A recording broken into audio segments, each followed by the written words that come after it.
It's time to soothe, groove, and move those hidden innuendos. Hello, and welcome to the program. Yeah. But so this anyway, could go Natalie, really bad or it could go really good. Either way, let's just have some fucking fun. What do you say? Sounds good. We're here, but yeah, it's really nice to meet you. It's a pleasure. You too. It's nice to finally talk to you. And put a name with a face. That's the important thing. Now, how does the face look with the name? To be honest, it doesn't match. It doesn't match. Okay. No, I don't. Like, I wouldn't see you. I don't know. It just doesn't. I don't know. Not a bad thing. It's just not what I would expect, I think. Okay. I'm confused by that. I'll take it as a good thing, I guess. You don't look like a Shervin. I just wouldn't. I don't know. Ooh. What do I look like? What type of name? Like please Mark don't say Chad. I don't think I'm a Chad. Oh, I would say like Mark for some reason. Yeah, I don't know why. Okay. Mark. It's funny because when I was in Spain with my brother, this was like years ago, I would tell my brother, I said, yeah, from now on, don't call me Shervin, call me Esteban. And he'd be like, just like, okay, Esteban. So like every time we go out and meet girls, he's like, yeah, this is my brother Esteban. Esteban. And like, just, yeah, he would make a ruse out of it and just, yeah, give me a whole lot of shit for it. But nevertheless, I actually I didn't write, but I made a toast to you real quick here. Okay. Well, first off, it's good to finally meet you, Natalie. Nice to meet you. What you got there, by the way? It is what are we drinking? It is a passion fruit tequila liqueur. Wow. Amazing. That I got in Cabo. That you got in Cabo. Okay. Yeah. I wish we're in Cabo right now doing this podcast. Believe me, I'd be in heaven if I was in Cabo right now. Well, let's make a toast to you being in Cabo, hopefully by next year with an amazing person. So cheers to you, Mama. Okay, cheers. You told me in the beginning that you moved from Cali to Arizona, and for reasons that you told me because there was some abuse that was involved with the past relationship. So I totally understand the reason why you wanted to move, and I'm so sorry that you had to move because of that. It's ended up being the best thing. Oh, good. Is that person no longer in the picture? Oh, no, it hasn't been in over 2 years now. Okay, good. Yeah. Yeah, because that shit's... I never really understood the reason behind a man or anyone being abusive to another person. Like, what gives you the right to think that you can be manipulative, you can tell that person what to do, be controlling, be abusive? Who are you to be that person? Who are you to be the one to raise a hand or to raise your voice at someone? Like, you have no right to do that. It's just a wrong thing to do, especially for men. Well, I think, unfortunately, most of the men that do it, I think it's almost like grooming. But instead of, like, say, child abuse or whatever, I think there's a whole grooming in the whole dating scene now, almost nowadays, because these men I think they tend to, like, they know what they're doing. They break you down and they get you to the lowest point where I think a strong woman, which I am now, it took a long time for me to get out of that whole mindset and to kind of find myself again. Because I thought the same thing, like, I felt guilty, like, why did I let it happen? Or how did it get this bad? But I think they tell you everything you want to hear. They do everything that they think they want you to do, and you just get caught up in all of it.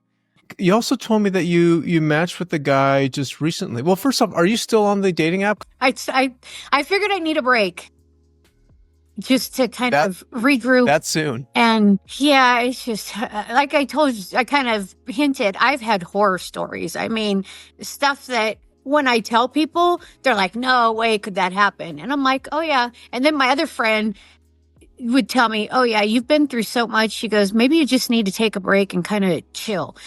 The problem is because I'm in such a small town, whether it's one app or another, it's the same people. And I mean, I'm sure it's where you're at too, wherever people are, but it tends to be the same people. So if you see them on one app, you hit no there, and then they come up on another app, and it's like it's just filtering the same people over and over again. So after a while, it's like you feel like you've been through. Yeah. So I just I got off. I took a break. In fact, I think it was Sunday. I deleted it altogether. I kind of had a whole nother incident just this last week that kind of threw me for a loop. So I kind of just take a break. Would you mind talking about that? Yeah, I don't mind. Was this the guy that, because you told me when we first spoke that you matched with the guy and you guys spoke for 6 hours. Yeah, it was incredible. How's that going? So that was part of kind of what happened. He may see this, but whatever. So we met, we talked last Wednesday, and it went so well. Like I said, we were on the phone for almost 7 hours. Conversation just flowed. We talked about the whole gamut of everything from likes, dislikes, pet peeves, what exactly you're looking for, his past history. He has 3 kids, and just pretty much everything. So it was for the first time literally in years probably that I felt this comfortable just talking to somebody. He was so easy to talk to. It just flowed. There was no lulls in the conversation at any point. So come towards the end, he's like, I think we really need to meet. And I'm like, absolutely. I'd love to meet you. Look forward to it. So we planned for me to drive down there. And normally I don't even drive to the person the first date. I kind of make them, my girlfriend and I have this kind of like a rule. We make them come to us first. Problem is where I'm at is such a small town. Yeah, here in the small town, the dating pool is so limited that I've had to reach out to like Phoenix area and, other cities down in Phoenix. So he's down there. So we talked and I was like, you know what? You have to work Friday. I'm okay with driving down to you. So Thursday I drove down there. We literally just hung out, talked, watched TV, just hung out, had a great time. There were no issues. When we had talked for that 6 hours, I was very upfront about what my triggers were. Certain things, like I don't like heavy drinkers. I don't like smokers. I don't want somebody with small kids. Like I know exactly what I'm looking for. I've been doing this, unfortunately, long enough being single. I've been able to learn, and I've learned through friends and through therapy dealing with getting over the ex that I need to find those. And I think everybody should have like those 3 deal breakers, those 3 main things that you are definitely not going to budge on. So it's good to get those out in the open at the very beginning, because why waste your time for weeks or months and then come to find out that one of those deal breakers, they have it. And it's just like, okay, well, now we just spent this whole time investing in a relationship or whatever. And like, say they want kids or they have kids or whatever your deal breakers are. Right. So, and you told me the 3 deal breakers for you: no drinking, no alcoholics, no druggies, and no kids, no young kids. No small kids. Like I'm okay with what's the kids. cutoff? I'd say I don't have like an exact number, but to me, like out of diapers. Definitely out of diapers. Probably closer to like maybe 9 or 10 where they're kind of self-sufficient. You're not having to constantly be catering to them and you can take them out and have fun with them and not have to really be watching over them or having those small kids that are hanging on your legs because they're still so attached to the parent. I have a son. I've raised him by myself for his entire life. So I just feel for me, I've raised a child. I don't want to have to raise more kids or deal with that whole stage of life, I guess. Yeah, I get it. That ship has sailed for you. You've done the job. You've done the requirements needed, and you want that person that you match and have a relationship to do the same with you, to move alongside with you. I get that. Right, and we're in that same stage of life so that we're both going in the same direction together, as opposed to you're going here and you've got one person that's kind of veering off every once in a while because they've got stuff they have to deal with, which, like I said, there's nothing wrong with people who have kids. That's sure. That's them, but that's just not what I'm looking for. I want to be able to take trips and, spur the moment. Hey, this weekend, hey, this event's going on. Let's just go. And you can go. Or with little kids, it's a little hard to do that. Yeah. It's a lot harder for the ones like for you and I, for people in our category, right? A little bit older, our kids are fairly older, independent. They can take care of themselves. Right. It's hard for us to match and find someone to date. That's one thing. But don't you think it's harder for those who are slightly younger than us and who have younger kids? The odds are against them because not only are they worrying about their schedule, but their kids. And that schedule is chaotic because there's nap time, there's feeding time, there's bedtime. So I sympathize because when I was younger, about 7 years ago, I remember I was going through the same trials and tribulations with my kids because I was trying to find ways of dating while incorporating my time with them. So that's hard. So I really do sympathize and empathize for those who are younger, who have younger kids and trying to date. Your time will come, by the way. Like I'm looking at this camera. Your time will come. Just be patient. But for everyone, I think that it's hard. Yeah, that shit's hard. So I get it. Believe me, and I was there years ago with my son too, because I was with his dad only for, it was one of those total oopses. Like we weren't even together 6 months. I got pregnant and then it just kind of went sideways. We're in great terms now, more best friends now than anything. So I'm grateful for that. But I did go through that stage. So I get it. Like, and I think that's why I think I'm so firm on it now because I've been there. I've been on both sides of it. I was on the other end with the child at one time, and then now I'm past that. So I know exactly what's involved in that whole situation. And I think that's why I am so firm. And it's like, I know that that's not what I want at this point in my life. Yeah. I was going for a walk this morning and I was really thinking about, because again, like we mentioned earlier, like, it was just a weird day, but I was walking this morning and I was like telling myself, because I do, not to be tooting my own horn here, not to brag and not to get a cocky here, but I do match with a good amount of women. However, these are women that I'm like, what the hell? Like, do I have something on my face that says I will take anything for what it is? And these are fairly older women. And some of these women are not attractive. Again, I don't want you to think that I'm vain by any stretch of the imagination. No, I completely 100% know where you're going with this. But there's sometimes I'm like, what the hell? Like, if this whole like manifesting bullshit, you got to manifest what you want. Yeah, I am manifesting what I want, but unfortunately, the universe is giving me these 66-year-old, 320-pound women from Menifee, California. And again, no disrespect to those, but like, what the hell? What does that mean? Yeah. So today, when I was walking, it's almost depressing sometimes. Yeah, I'm just like, I start to get second guess myself, and I'm like, what am I posting? Am I sure I'm really giving the right vibe on these profile pics? Oh, I completely 100%. I get some guys, and like you said, not to be vain or be like, oh, I'm all that. I know I'm not ugly. I'm not gorgeous. There's always going to be somebody prettier than you or whatever, somebody else's type. I get that. But I get these old men, and I'm looking at them going, okay, I look like this, and you think I want to be standing next to that? You know, like they don't take care of themselves. They just look horrible, missing teeth or whatever. And I'm just like, and this is what I'm attracting. Yeah. And people wonder why you get so frustrated. Why is it that everyone, including myself and you, we're always complaining, right? About like, this person's great, but there's something bad. There's always a but at the end, right? I'm kind of tired of the buts, like, because I know my worth. I know I'm a good person. People need to give those people a chance. Give us a chance. Yeah. If you see someone walking and you find them attractive and you want to get to know them, smile at them. Let them know that you're single and you want to be noticed. You want to be approached. You can't just get upset if they don't approach you. It's your fault for not letting them approach you, because if you're closing off your energy, why would they even want to waste their time? So you got to open it up. You got to let the world know, hey, I'm open for business. So when you go out to Trader Joe's, which, by the way, Trader Joe's is like my new hangout spot. I literally have to go there every day for no reason. I went there today. Yeah.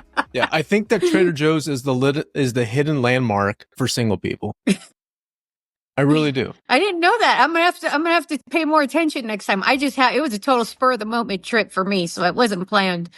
Yeah. But I think that if you are single, if you are fairly attractive and want to be noticed and want to have a good organic conversation with someone, go to Trader Joe's, look at their ring finger. If there's no ring finger and people are smiling at you, say hello back, smile, like just figure something out. I mean, for shit, there's like so many things that you can do at Trader Joe's, like in the frozen food section. I can literally grab one of those mochi balls and I can ask a girl, would you like to try one of these? Like, do something clever. That's the point. I want to do that. Actually, don't steal that, by the way. I'm going to do that. I'm going to take the mochi box. I'm going to open up the mochi box. If I see a really cute girl walking by, I'm going to be like, have you tried this? And just have a date with her in the frozen food aisle. Okay, then I want to know if it works, because then I'm going to take it over here and I'll try it over here. You should. I think that's pretty genius. Like, let me ask you this. If I were in the frozen food section and you walking by and you see me open up a box of mochi, wouldn't like your curiosity say, what's this guy doing? And if I offer you one. Oh, yeah. You'd be like, why is he opening it? Yeah, but would you stand there and eat one with me? I would. Really? I think it'd actually be like, it'd be almost kind of funny, because you're like, there's that little bit of like rebelliousness to it, but like playful funness to it, you know? Because I mean, who does that? Nobody does that. Yeah, exactly. It's random. So this is what I'm going to do for all those women listening in Orange County. I'm going to be in the frozen food aisle. If I happen to see a cute girl, I'm going to take that green tea mochi. And if I see you, I'm going to open it up. And don't worry, I'm paying for it, by the way. It's only $5. I'm going to hand you a mochi ball. And I want to see if you will literally stand there with me and eat this. That will be considered our first date at Trader Joe's, and see where it goes from there. I think that's a genius move. I think so too. I think it is. Watch what's going to happen. Yeah. Trader Joe's going to be like stocked up on like mochi balls. And I know. And you know what? I was stuck. I went to Trader Joe's specifically for the pumpkin brioche bread, because they only have it this time of the year and it makes the best French toast ever. So I went and I bought 3 loaves because I finally found it. And I got 1 for my dad and 2 for me. I always keep a couple in the freezer, but you have to try it. I totally recommend it. Pumpkin brioche. I just wrote that down. After your mochi date, you can make the girl French toast with the pumpkin brioche, and I guarantee it'll be a win. Let me ask you this, since we're talking about eating and cooking and all that stuff. Mm-hmm. When a man asks a woman to come over for dinner, do you accept that as a second date? Like, let's just say if you go out on a first date with a guy, you're going out for drinks or hiking or whatever, and he comes up to you after the first date and says, I had a great time with you. Can I cook you dinner? If that is the second date of cooking dinner, does that insinuate that you are one step closer to sleeping with them? That's a good question. It would definitely be a second date. And for me personally, if it went well, I would say yes. But I think that's everybody's, I think everybody's different on what they feel comfortable with. I personally wouldn't go to somebody's house if I didn't feel comfortable or some type of connection to begin with. So like I said, for me personally, if I'm going to your house, it's because I'm interested and because I feel like there's that possibility there. Otherwise, I'd probably keep it more public, especially after just the horror stories of different scenarios that I've been through. So I don't normally go straight to somebody's house, I think. Because you want to feel safe with them, and you're hoping that the first date he makes you feel very, very safe and secure. Yeah. So I think it's just it's really off of how that first date goes with them, and then really just your personal feelings of how you vibe and what you feel comfortable with. I don't think it should be assumed by him. But I think if you're there in his personal space, like more of an intimate space, that would be, I think, your opportunity to communicate. And there's that flirting involved and playfulness if you're cooking, you know what I mean? So I think you would be able to definitely let each other know if you're really interested. And then as adults, if you agree to that, you agree to it. I don't think there's anything wrong with it. Yeah, no, there's nothing wrong with it. If everything goes well, if the energy is vibing and you feel safe and secure around him, by all means, you do you. Yeah, but exactly. Don't get upset at yourself and say, you know what, it's my fault for sleeping with this guy and he doesn't call me back. You kind of knew what you were getting yourself into when you accepted that you're going to go to his house. So you can't really play the victim because you knew exactly what you're getting yourself into. Yeah. I think in that situation, from a girl's point of view, to me, the only thing that would irritate me or upset me, I definitely wouldn't say the victim, because like 2 people are involved. You're giving consent. That's what you want to do. So that's, that's not the point. But to me personally, I feel like a lot of men can't communicate. So it's almost like I feel like they just want to hook up and get off, so to speak, get what they want. Where if you really aren't interested, why are you putting the girl in that position to think that there's even hope? So sometimes it's frustrating because you think you have that connection with somebody, say you hook up, and then all of a sudden you just don't hear from them. And it's just like, okay, then you know what? We're grown adults. Why can't you just be honest or be upfront saying, hey, all I'm looking for is a hookup. This is all I'm looking for. And at least give that other person, and I think this goes both ways, give the other person the opportunity to say, okay, well, you know what? I'm really not okay with that, or that's not really what I'm looking for. And I think then it makes dating, I think, a little bit, not that it's easier, but it's like an easier pill to swallow when that does happen, I think, if the communication is there. Where you kind of weed out who you want to be with and who you don't. Yeah. Yeah, because it's so hard these days with a lot of the men that I've met, because it seems like that's all they want. And then, if they don't get it or if it doesn't go their way or whatever, and then it's like you're left not knowing, okay, well, was it me? Was it something that I did? Or like you just never know. And I think that's one of the most frustrating parts of this whole dating in general. For sure. But for someone like you, because you told me when we first spoke, and by the way, when I saw your pictures, just for everyone to know, is that when you and I matched, I mean, you are very attractive. I mean, you take care of yourself, and I'm like, wow, you like to go to the gym, you like to work out and stay in shape. But here's $1 million question is, can you find someone at the gym? Can you be happy with finding a guy at the gym that you work out at? That's a tough one. It's tough to meet someone at the gym, right? It's not that easy. It really isn't. When I go, here's the thing. Fitness for me is definitely a big part of my life. Not just for physical, but for mental health. I struggle with anxiety. I've been diagnosed with PTSD for certain things I've been through. So for me, the gym is more of a mental therapy for me than it is physical. Granted, physical is great, and there is that bit of like, I have my goals of things I want to accomplish and stuff. But when I go, it seems to be like there's two different types of women that go to the gym. Women and men, let's just say. There's the ones that want the attention and are like the men that are checking out all the women, and you're constantly looking, and they're, it's obvious when they're checking you out, which makes you a little bit uncomfortable. So there's that fine line between how you even approach somebody at the gym, both on men and women's side. Or there's people like me that, to be honest, a lot of people I think I'm kind of a bitch because I'm not there to socialize. I'm there to work out. So I put my little earbuds in and I'm like in my own little zone. And, if somebody comes up to me, I'll take them out and acknowledge and be respectful, and like I'll answer their questions. But like for me, if it's a bad day and I'm specifically there more for mental, sometimes I don't want to be bothered. So it's a fine line between, I think the people there are the type of people that you want to meet because they're obviously into fitness and into taking care of themselves. But I don't know if that's necessarily where you want to meet them, depending on the situation. If that makes sense. I feel like, I don't know. I feel like, no, it does. It does make perfect sense. And I get that. You having a bad day, you want to burn off some steam, and all of a sudden some schmuck comes up to you and starts hitting on you. You're like, buddy, this is the last thing I want right now. It's a Wednesday night, by the way. Like, so just back off. And it's always the gross ones that you're like, really? And it goes back to that thing where you were saying, like, you get all these women, matching with you, but then you look at their pictures and you're like, seriously? So it's like that same vibe that I get. I get guys come up to me and then I'm just like, really? And it's more of but that's the thing though.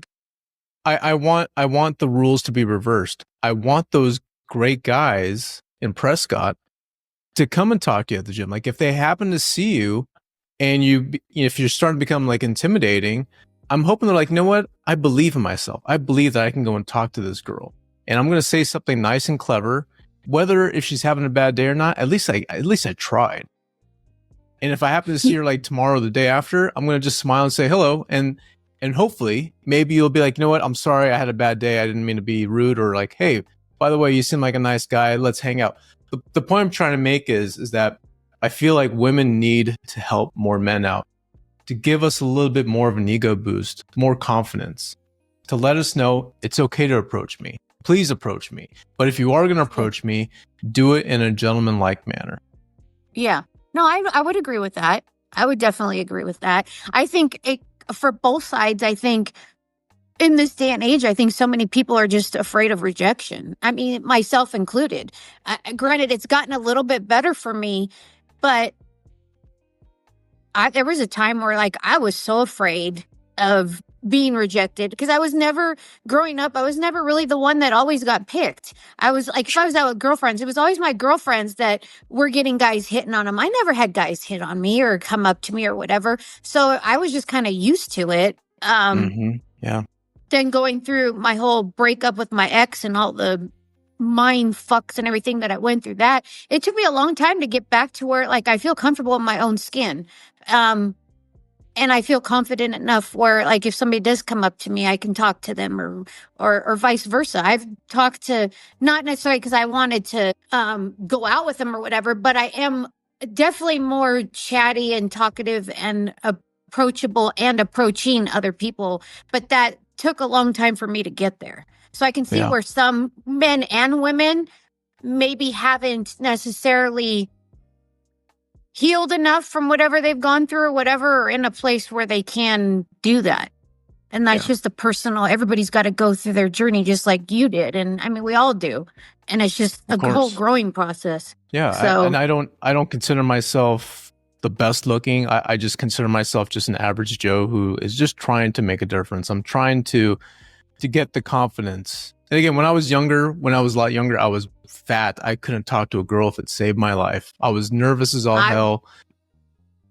You probably would look at me in high school like, dude, get away from me, buddy. No, I was the same way. I was always overweight growing up. Didn't have the greatest childhood, so I always struggled with my weight. And I think then as I got older, that's what kind of really pushed me and why I'm so into staying healthy and in shape now, eating healthy, just a healthy lifestyle. But I was there. I get it. It's not easy.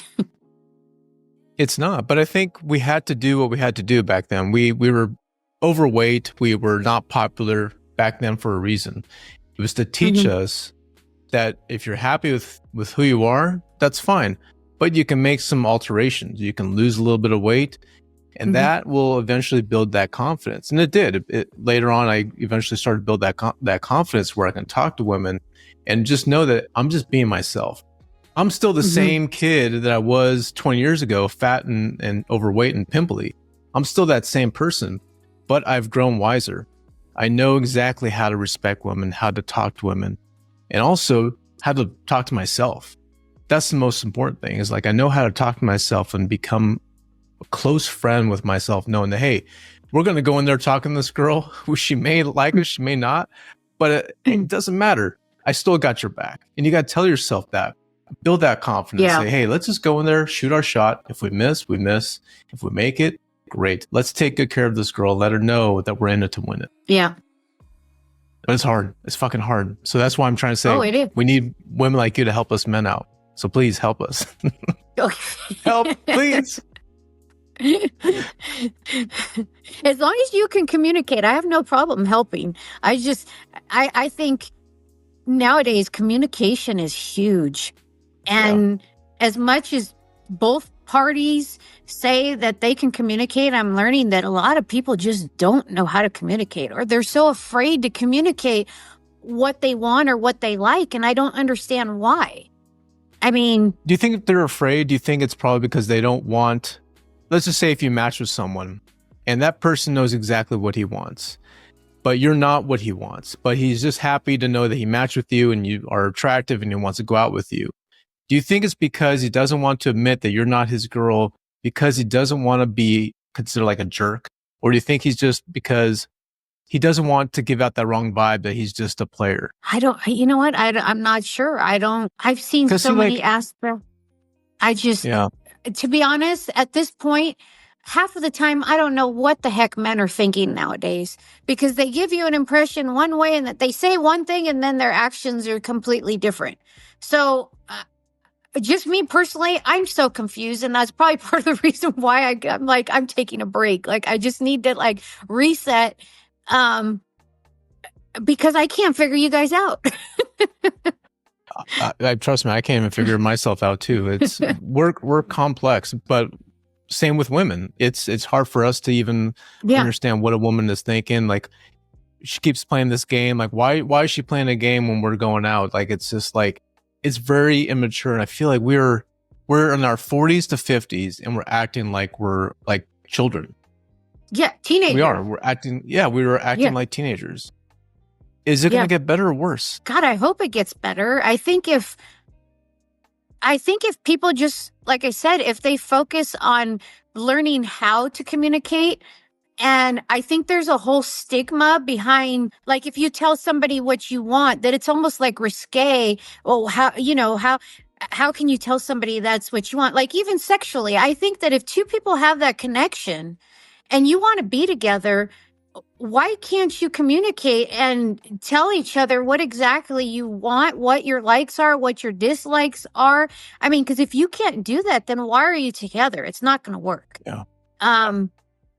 But I think there's a stigma about, because it's sexual, like, oh, you can't talk about that, or I can't believe you'd tell somebody that that's what you like. Well, if you're with that person, it's between you two. So who cares what other people think? Like, to me, if you're with somebody, you should want to please your partner. Your partner should want to please you. You should both be satisfied. It shouldn't be a one-sided, intimate relationship, because then one ends up resenting the other one.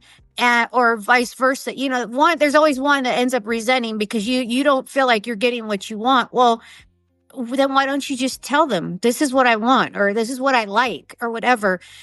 But like I said, unfortunately, I think there's this whole stigma with, oh, you can't talk about that. Or even like some of my girlfriends like that what, I've though? talked to. Can you tell me like what? Like, what exactly would you pinpoint that's not something you can talk about? Like sex? Yeah, just sex, like if there's certain things that you like, whether it's oral, why is whether that, it's though? Why can't we talk about sex? We're 40 years old. We're in our mid 40s. We can't talk about sex. What are we, back in high school, where if you say like fuck or shit, like you get in trouble? Right. Like, obviously we've had sex for a long time. But I have noticed this. I have noticed this, and this is just my thoughts and from experiences. It seems like a lot of men, if they have to brag or they're talking so much about, oh, well, I'm good at this and I love to do this, it's always those men that suck at it. Where It's the ones that never bring it up until you get to that point where you have that connection and you start going that route, that they tend to surprise you because they don't have to constantly be talking about it to make themselves feel good. Or I don't know if it's because that's what they think we want to hear. I would rather not talk about, what you think about yourself, because actions speak louder than words. Show me when we get to that point. But like I said, it's unfortunate because I've had all these guys. Now it's like when I hear guys say, oh, well, yeah, I like to do this, or I want to do this to you. And then when it finally happens and you're like, that's it. Like, you've made all this hype about this and it was horrible. Yeah. So it's okay to talk about sex on a first date, but you can't go and start bragging about how good you are, because the moment you do, then you're separating the topic of discussion. When you're setting yourself for a certain, like, you're putting a certain expectation, and then if you don't live up to it, then it's like, okay, it ruins the whole mood. It's like, why do you have to go there? Like I said, I think you should be able to talk about what you like, what you don't like.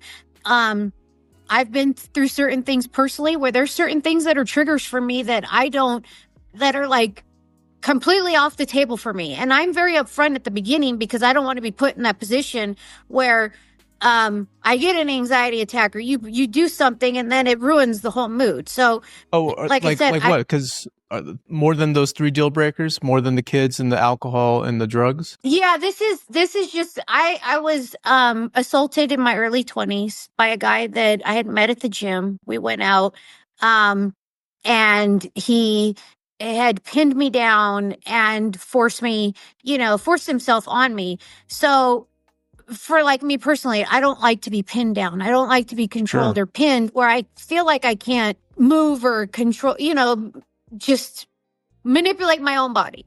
So you were raped?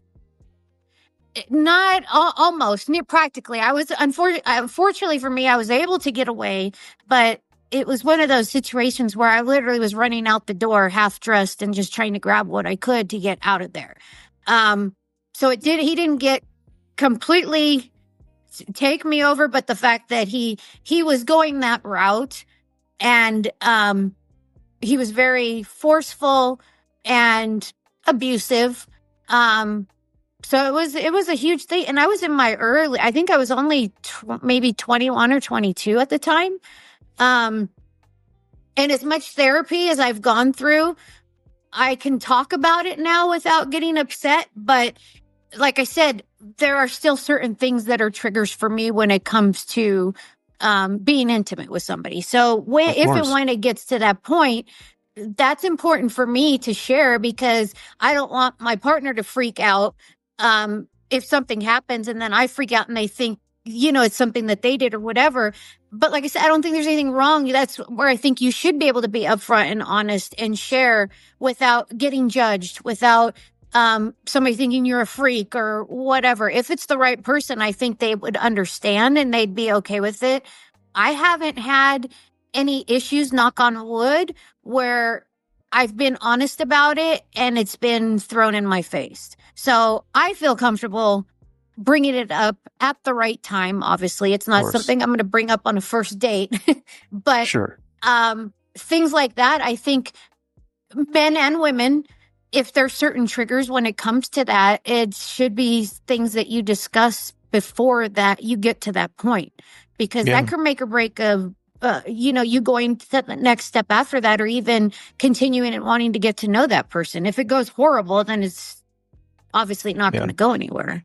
I think one other thing too that people forget, when someone tells another person about the time they were abused or raped or molested, anything that they want to talk about, first off, they're saying this to you because they've instilled this trust in you, right? You've given them the ability to trust you. But after they tell their story, you have to thank them. You should thank them for sharing that story, because again, they trust you. They put their trust in you by them telling you, I'm ready to tell you a little side of me that not many people know about. And I think that at the end, you really should thank that person, because it takes a lot of courage for them to man up and step up and talk about something that happened to them in the past. That takes a lot of courage, by the way. So I'm really sorry that happened. No, I agree. Yeah, no, I agree. And I think you make a good point about people thanking them, because I think that's huge for the victim to hear. It takes it takes that whole pressure or anxiety about even talking about it. Almost like, okay, phew, like, okay, we've got it out. Okay, now let's move on. But I think even men go through certain things, whether it's with past relationships. Sure. I know there's a lot of women that put men through hell. And women are abusive too in certain ways. So I think that it's important for men to understand. I think that it's okay to share your experiences too. So that way, if a woman not knowing starts doing one of those things, like I would want to know. I wouldn't want to make my partner or somebody I'm dating uncomfortable because I do something that's a trigger for them either. So I think that goes both ways. Yeah, I agree. I think that would be a good thing to tell one another is, this happened to you, this happened to me. That way, no one is more superior than the other when you think about it. Yeah. Yeah. Because you want there to be a level playing ground. Yeah. And you feel... both people feel completely vulnerable and open to each other. Yeah. And that's, I think, really the only way you're going to really have that connection and get to know somebody, be into a whole nother level. Yeah, you can have sex, you can hang out, but if you're really wanting to have a serious relationship, those are things you have to discuss. You have to talk about things. Yeah. And it all goes back to that communication. And I think that nowadays, I don't think there is enough communication. It's very surface level. And I think a lot of people are just afraid to bring up those tough conversations. Do you think And maybe I don't understand why. you think maybe a good idea, and I'm not saying the first date or the second, but maybe on the third or fourth date, for that person to ask the person that they're dating, just curious, is there anything you want to tell me? Like anything that traumatically happened to you in the past that you want to tell me? Because I'm open ears. I want to sit down with you and I want to talk to you because I may have some trauma stories as well. Let's get vulnerable together. What do you say?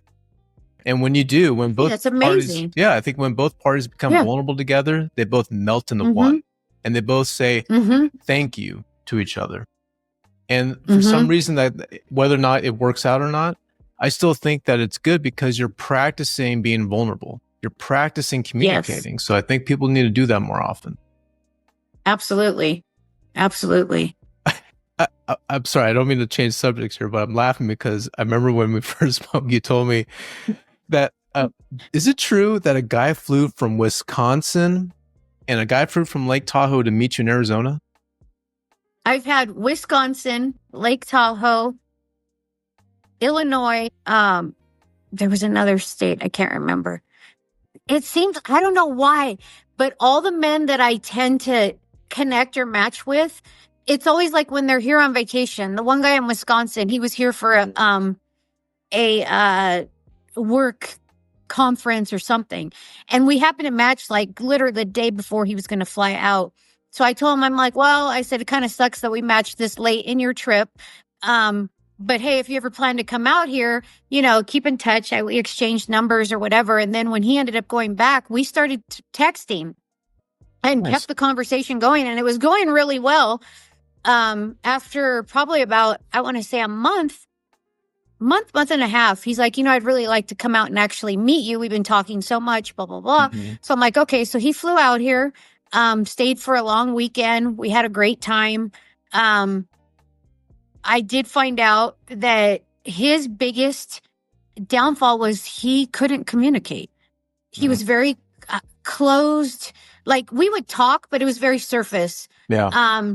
Even though we did connect and like we got along great, chemistry was great and all that stuff. And we stayed basically talking for, God, I want to say like a good four months after that. And then I was kind of waiting or expecting him to say, hey, why don't you come out and see me?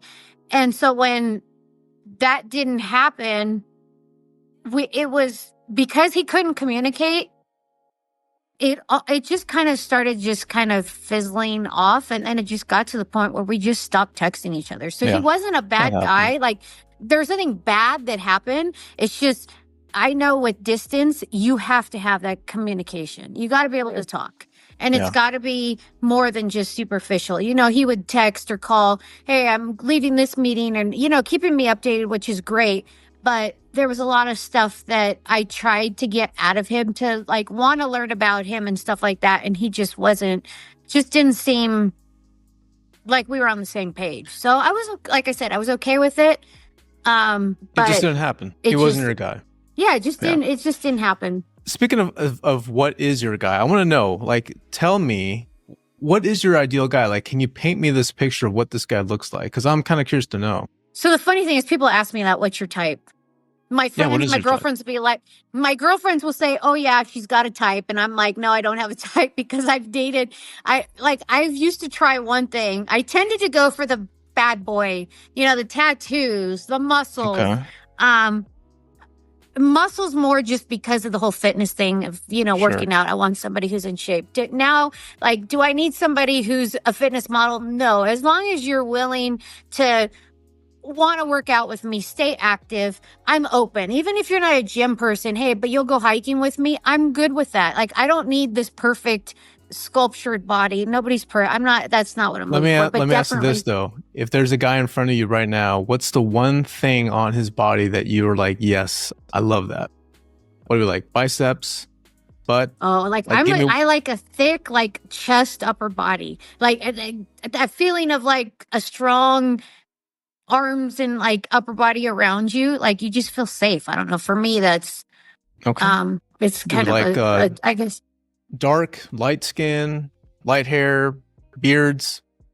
I don't have any preference. I tend to be attracted to Caucasian or light skin. Like I'm not into like Asian men or black men or anything. It tends to be white or light skinned. But like I said, features, dark, light. I've been all preference. over. No preference. Beards and stuff, that it can go either way. It doesn't bother me.